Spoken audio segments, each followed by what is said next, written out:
1971 আর 2024-কে এক কাতারে আনার প্রস্তাবে আপত্তি করেছে বিএনপি। গণভোট ও রাষ্ট্রের নামে পরিবর্তনের প্রস্তাবকে বলেছে নিষ্প্রয়োজন। জাতীয় নাগরিক পার্টি এনসিপি জাতীয় ঐকমত্য কমিশনের 166টি প্রস্তাবের মধ্যে 113টিতেই একমত।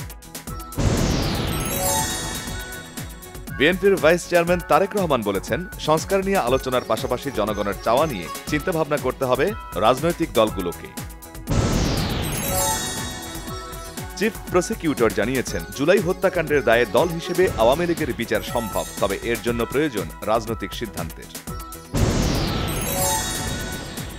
সেনাবাহিনীকে রাজনীতি নিয়ে দায়িত্বশীল আচরণ করার আহ্বান জানিয়েছেন জাতীয় নাগরিক পার্টির মুখ্য সমন্বয়ক নাসির উদ্দিন পাটোয়ারি। রিফাইন্ড আওয়ামী লীগ গঠনে চাপের বিষয়ে হাসনাতের সাথে দ্বিমত সার্জিসের।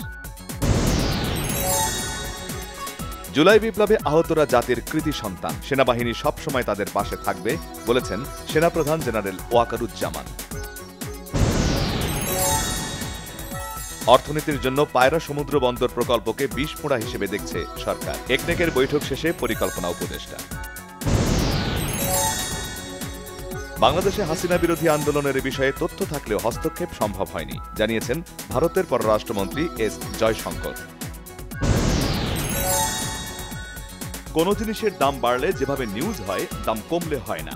লোডশেডিং কমার পরও কেউ মূল্যায়ন করে না বলেছেন উপদেষ্টা রিজওয়ানা হাসান।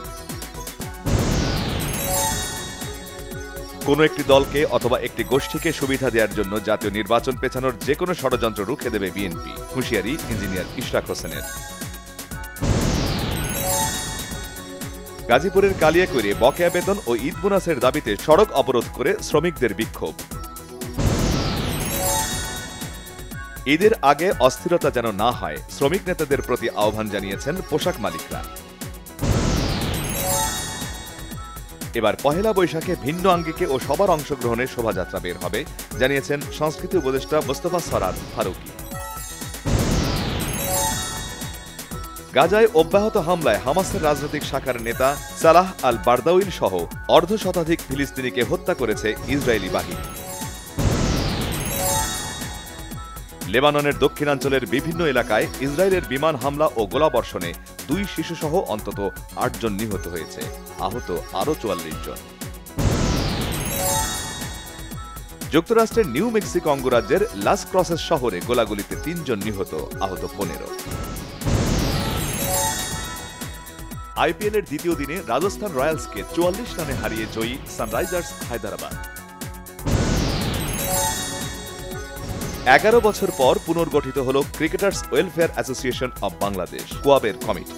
আহ্বায়ক জাতীয় দলের সাবেক ক্রিকেটার ও বর্তমান ম্যাচ রেফারি সেলিম শাহেদ। মুম্বাইয়ের অভিনেতা সুশান্ত সিং রাজপুত আত্মহত্যা করেছিলেন। তাকে আত্মহত্যায় প্ররোচিত করার কোনো প্রমাণ পায়নি সিবিআই।